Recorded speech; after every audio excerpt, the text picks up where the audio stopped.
Bonjour, j'ai plaisir à vous retrouver. Ma précédente vidéo qui s'intitule Le peuple va gagner a été beaucoup visionnée et je suis heureux de cela, non pas pour moi mais surtout pour vous et pour le fait que le peuple est en train de se réveiller. Le titre que j'ai retenu aujourd'hui, c'est Réveillons-nous tout de suite. Alors cela fait déjà une semaine que l'on est en déconfinement. J'ai regardé autour de moi ce qui se passe, la famille, les amis, et il y a des choses qui ont quand même beaucoup changé. Dans le domaine du bâtiment, c'est une activité qui reprend doucement. Bien sûr, les intérims ne sont pas repris et les personnes qui étaient en intérim vont attendre au moins une quinzaine de jours. Dans le domaine du vêtement, il y a des usines qui sont encore fermées pendant un mois, tout simplement parce que les magasins n'ont pas encore vendu tout leur stock. Et tant que les stocks n'ont pas été vendus, l'usine va rester fermée. À côté de chez moi, il y a une usine assez importante qui est sous-traitante de Airbus. Les salariés étaient contents d'aller retravailler le lundi.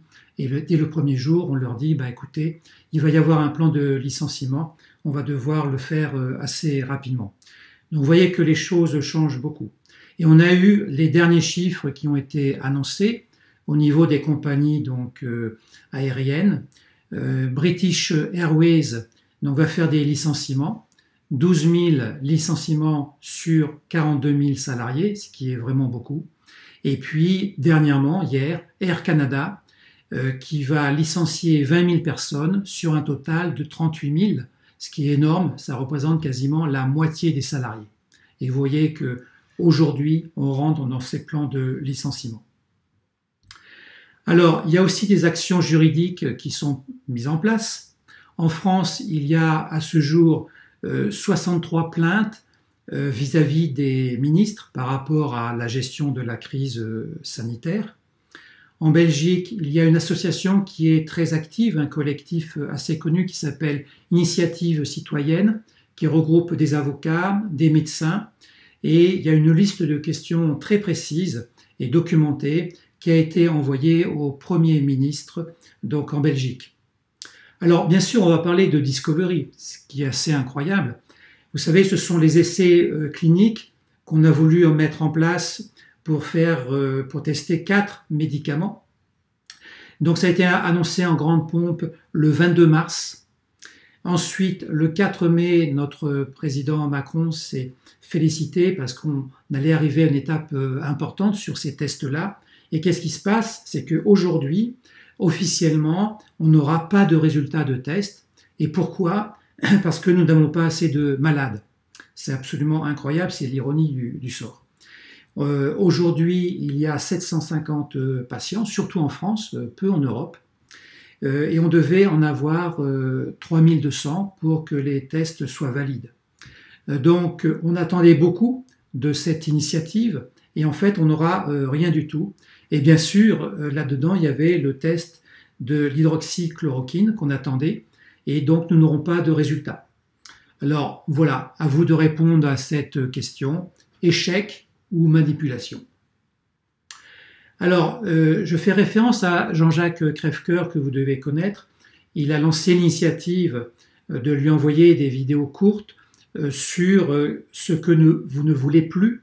Et en fait, il a eu beaucoup de réponses là-dessus. Je crois qu'il a eu 1200 vidéos, donc ce n'est plus la peine de les envoyer. Il les a compilées, fait un montage, et c'est disponible sur Internet si vous voulez. C'est le reflet de nous-mêmes, et c'est intéressant de voir comment nous réagissons les uns les autres par rapport à cela. Alors bien sûr, je vais vous parler de la crise financière, parce qu'on est à peine rentré dans la crise économique qu'il se profile déjà la crise financière. Alors je vous renvoie à ma vidéo qui s'intitule « La faillite des banques et votre argent », 3 petits points. Alors je vous donne des informations récentes de cette semaine. J'ai eu des contacts avec des courtiers dans le domaine de l'achat et de la vente de l'or. Depuis le déconfinement, le cours de l'or sur un plan mondial, bien sûr, est en train de monter de manière significative, à tel point qu'il est relativement difficile de trouver des pièces en or aujourd'hui. Donc si vous êtes intéressé, c'est vraiment le moment maintenant de faire des achats donc en or. Je vous rappelle que c'est la seule valeur refuge, je dirais, qui va être vraiment très stable, très fiable. Donc c'est encore possible, n'attendez pas trop longtemps. Pour ce qui est des pièces en argent, le cours est beaucoup plus stable, donc à la limite c'est moins intéressant d'acheter des pièces en argent. J'ai eu aussi une information comme quoi une grande banque française était en difficulté et avait demandé donc à l'État de l'aide. Donc cette banque attend la réponse de l'État, donc c'est en cours. Je ne donnerai pas le nom pour des raisons de discrétion. Alors le monde bancaire va être de plus en plus en difficulté, que ce soit aux États-Unis, en France ou ailleurs. On verra la suite et je vous tiendrai bien sûr informé. Alors il y a une vidéo incroyable qui a circulé sur Internet au sujet de George Bush. Cette vidéo a été tournée il y a 20 ans. Et George Bush était interviewé et il disait des choses par rapport à ce qui allait se passer. Et en fait, il a décrit exactement ce qui s'est passé avec le virus actuellement. Il disait, un jour, il pourrait y avoir un virus qui va démarrer en Chine, que cette épidémie pourrait se transformer en pandémie sur un plan mondial, qu'il y aurait beaucoup de morts et qu'on arriverait à une crise économique majeure. Ça a été dit il y a 20 ans. C'est absolument incroyable. Simplement pour vous montrer, une fois de plus, que les hommes de l'ombre, justement, ont des plans et que ces plans se réalisent. Et ils ont un programme qui est donc bien géré et qui se réalise petit à petit. Voilà, c'est simplement pour que vous puissiez ouvrir les yeux. Après, je reviens rapidement sur le nombre de morts parce que je pense que vous avez compris ce qui s'est passé. C'est qu'on n'a pas compté le nombre de morts liés au Covid-19, mais la totalité des morts. Donc ça a englobé bien sûr d'autres types de décès, donc crise cardiaque, cancer et autres. Et ceci dans tous les pays, puisque au Canada, ils ont fait des études par rapport à ça aussi de manière assez précise. C'est une première information. La deuxième information, et c'est qu'on arrive à un paradoxe, c'est qu'il se pourrait, alors c'est pas moi qui le dis, mais ce sont des personnes qui sont en train d'étudier les chiffres, que le nombre de décès qu'on a eu donc avec le Covid-19 serait inférieur au nombre de décès qu'on a eu avec des gens qui étaient confinés et qui n'ont pas pu aller à l'hôpital pour se faire soigner. Voilà, parce qu'il n'y avait pas de place. Alors vous voyez qu'on arrive à des paradoxes absolument incroyables. Je vous invite vraiment à ouvrir les yeux et là-dessus sur Internet vous avez quand même beaucoup de renseignements. Je reviens sur aussi un événement surprenant à Paris il y a une semaine. Il y a eu une odeur de soufre, je dirais, très marquante, à tel point que les pompiers ont été sollicités, ils n'ont pas pu répondre à ça. Le gouvernement a répondu de manière assez rapide en disant « oui, ce sont des remontées d'odeur vis-à-vis des égouts parce qu'il y a de l'orage, etc. » Bon, du grand n'importe quoi, ça fait partie des grands mensonges, j'espère que vous arrivez à décoder. Je fais référence à Silvano Trotta qui a fait une petite vidéo là-dessus qui est intéressante, il a creusé le sujet. Cette odeur de soufre, c'est pas que Paris, c'était Nantes, Lille, et on a retrouvé la même chose à Los Angeles, avec des témoignages précis, et c'était aussi très marqué à Los Angeles. Donc c'était vraiment mondial, donc ça nous renvoie aux épandages d'avions, bien sûr. Là-dessus, il y a un site qui est très bien documenté, c'est Flight Radar, vous pouvez y aller. Vous avez tous les vols d'avions dans le monde, vous verrez qu'il y en a beaucoup, beaucoup plus qu'on peut imaginer, et de temps en temps, il y a des vols non identifiés. Généralement, on met le nom du vol, et par moment, et même assez souvent, sur tous les pays, il y a des vols non identifiés, certainement l'armée qui fait des choses, on ne sait pas quoi, mais c'est toujours interpellant. Alors, on peut imaginer aussi que les scientifiques ont fait des études. Lorsqu'il y a eu l'éruption du volcan Pinatubo aux Philippines, ça a recouvert le monde de soufre et la température de la Terre a baissé. Donc peut-être qu'il y a des essais actuellement pour faire baisser la température de la Terre. C'est une hypothèse. Voilà, on essaye de comprendre pourquoi ça s'est passé comme ça. C'est ce qu'on appelle la géo-ingénierie avec les chemtrails, donc les traînées chimiques. Et bien sûr, je vous donne une information, mais vous le saviez, je pense, la personne qui finance tout cela, c'est à nouveau Bill Gates. Alors je donne mon témoignage qui est intéressant, j'habite le 47 entre Agen et Bordeaux, et pendant 2 nuits, vers 2-3 heures du matin, j'ai entendu beaucoup d'avions qui passaient, ça m'a réveillé, je me suis levé, et j'ai vu des avions qui volaient donc lentement et à basse altitude, c'était assez impressionnant, avec un bruit assez sourd, et ça s'est passé 2 fois. Donc ensuite, à la télévision, ils ont annoncé que l'armée faisait des manœuvres, mais quel type de manœuvre la nuit? On peut se poser aussi des questions. Et j'aimerais donner un témoignage intéressant et très, très marrant pour moi sur les chemtrails, les traînées chimiques dans le ciel. Il se trouve qu'il y a souvent des chemtrails chez moi. Donc depuis, disons, un mois, je vois des pointillés, c'est-à-dire que le pilote arrête l'émission et reprend, donc des pointillés. Je vois des boucles. Et là, dernièrement, j'ai vu des zigzags. Et moi, je rigole parce que je pense que je dois avoir affaire à un pilote assez fou par rapport à ça. Donc, je prends des photos, des témoignages, mais j'en arrive à voir des chemtrails en zigzag, ce qui est absolument incroyable. Et personne ne les voit, bien sûr. Personne ne regarde le ciel. Et tout le monde dit, bah, c'est normal, ce sont des avions. Voilà. Bon. Voilà, c'était mon petit témoignage par rapport à ça. Alors, bien sûr, je vais vous parler de Sanofi. Vous avez vu que cette semaine, Sanofi s'est autorisé à faire sa pub, une pub mondiale, en disant que le jour où ils auront trouvé les vaccins, ils vont commencer par alimenter les États-Unis et ensuite, voilà, la France dans un deuxième temps.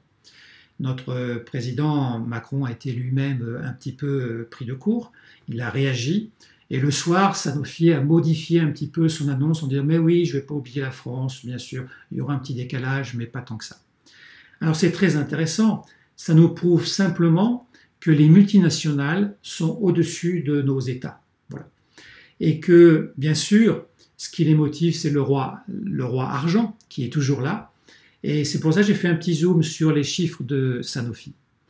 Sanofi, c'est le premier groupe pharmaceutique en Europe, donc bien sûr important, qui fait un chiffre d'affaires de 36 milliards d'euros. Et une année, son résultat a été de 8,5 milliards d'euros, ce qui est énorme, ce qui représente 23% du chiffre d'affaires. C'est même à la limite totalement indécent. Voilà le rapport. Alors bien sûr, dans le capital de Sanofi, on retrouve des gens bien connus. Il y a 9% d'actions de L'Oréal, également multinationale. Vous voyez que les multinationales s'entendent bien et sont très complices les unes avec les autres. Voilà. Alors Sanofi, bien sûr, est monté au créneau parce qu'il y a plusieurs laboratoires qui travaillent sur le vaccin pour faire sa pub et pour faire un lien par rapport aux États-Unis pour avoir plus de chances de sortir le vaccin. Vous voyez comment ça se passe et toujours l'enchaînement classique, la peur, le vaccin et l'argent. Alors, le titre d'aujourd'hui, c'est important, c'est « Réveillons-nous ». Pourquoi? Parce que je m'aperçois en discutant autour de moi, y compris dans ma famille, qu'il y a des gens qui dorment. Alors ça veut dire quoi? Ça veut dire c'est la reprise, donc on repart un peu comme avant.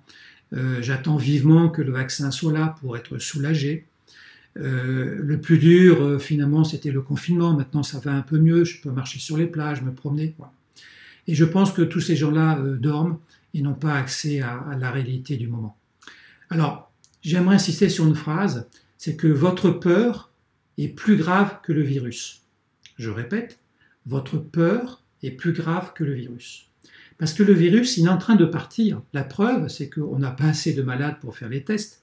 Et bien sûr, le fameux professeur Raoult l'avait dit et l'avait annoncé à l'avance. Par contre, votre peur, elle n'est pas partie et elle est encore là. Ça se traduit comment? Par la peur d'attraper un nouveau virus, ça peut se reproduire. La peur du futur, la peur du manque et la peur de changer. Alors ça, c'est très intéressant parce que si vous avez peur de changer, comment voulez-vous que le monde change? C'est à vous de changer, à vous de vous réveiller et de mettre en place des actions. Vous comprenez? Si vous avez peur de changer, si vous restez dans votre coin, eh bien vous nourrissez à nouveau ce mode esclavage. Alors, la peur, ça induit quoi? Bien sûr, une baisse d'immunité, et ça, tous les médecins sur Internet vous le disent. Donc, santé faible, et vous êtes vulnérable par rapport à des grippes, des virus et autre chose. Vous entretenez votre mode esclavage. Là-dessus, j'ai fait une vidéo, je vous la renvoie, qui s'intitule « De votre esclavage à votre liberté ». Et bien sûr, les hommes de l'ombre se nourrissent de cela, de votre énergie de peur qui est faible, et puis de votre argent, bien sûr, au passage. Je vous rappelle que le bas astral, c'est la même chose. Quand vous avez des contacts avec le bas astral, il y a des entités qui peuvent arriver dans vos corps énergétiques et vous parasiter. C'est le même principe. Voilà. Alors, soyez forts, justement, pour réagir par rapport à ça. Nous avons à nous réveiller tout de suite. Pourquoi? Parce qu'on ne va quand même pas attendre, je dirais, une deuxième vague. Et je vous rappelle que notre président Macron, au tout début du confinement, avait annoncé déjà la deuxième vague et nourrissait cette peur de la deuxième vague, qui pourrait peut-être arriver, je ne sais pas, mais voilà, ça a été évoqué. Donc n'attendons pas cette deuxième vague, qui pourrait s'intituler peut-être, par exemple, Covid-20, avec à nouveau un confinement, et puis surtout pas une troisième vague qui pourrait s'intituler Covid-21. Arrêtons. Je pense qu'on a compris la leçon, qu'on a tous les indicateurs, on a les preuves, on a des procès juridiques, on a vraiment un dossier hyper fourni sur le plan mondial pour ouvrir les yeux et réagir.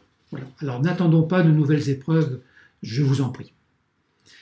Vous avez compris aussi que votre outil de travail a été cassé. Il va y avoir des licenciements, mais pour tous les petits, et c'est toujours la même chose, les artisans, les professions libérales, les petites PME, etc., eh bien c'est elles qui sont vraiment en difficulté et elles ne sont pas du tout responsables de ça. Vous voyez ? Donc on est en train de casser quelque chose par rapport à votre outil de travail et là il faut vraiment réagir. Alors, comment réagir? Il y a des actions à mettre en place. J'en ai parlé dans ma vidéo Le peuple va gagner, donc je vous renvoie à ça. Et puis cet éveil doit être, je dirais, européen et mondial. C'est pas que la France. Il faut vraiment se concerter et peut-être faire des actions juridiques conjointes entre pays. On a quand même une chance qui est intéressante, c'est que les hommes de l'ombre ont abattu toutes les cartes sur la table pour les jouer. Ils ont été démasqués parce qu'ils ont joué peut-être un peu vite et puis par moments il y a eu des loupés, entre guillemets, et on les a vus ces loupés-là, même en France. Et merci aux réseaux sociaux qui, grâce à eux, sont très réactifs et font circuler l'information. Donc quelque part, on a l'information, on a des preuves, on a tout. Donc on a tout pour se réveiller maintenant et c'est à nous de reprendre notre souveraineté. Vous voyez. Donc le message que j'ai par rapport à nous, à vous, c'est nous avons à nous réveiller maintenant, tout de suite. N'attendons pas plus tard, c'est maintenant. C'est là au mois de mai et au mois de juin. Voilà. Alors, j'espère que ce message va passer, diffusez-le autour de vous, mais on ne va surtout pas attendre cette fameuse deuxième vague. Voilà ce que je voulais partager avec vous. Bien sûr, il y aura d'autres vidéos et j'aurai plaisir à vous accompagner sur la crise économique qui démarre tout juste et la crise financière qui ne va pas trop tarder aussi. Donc je vous donnerai des informations au fur et à mesure de façon à avoir les bonnes informations au bon moment. Voilà, alors je vous dis à bientôt et puis pensez à vous réveiller maintenant.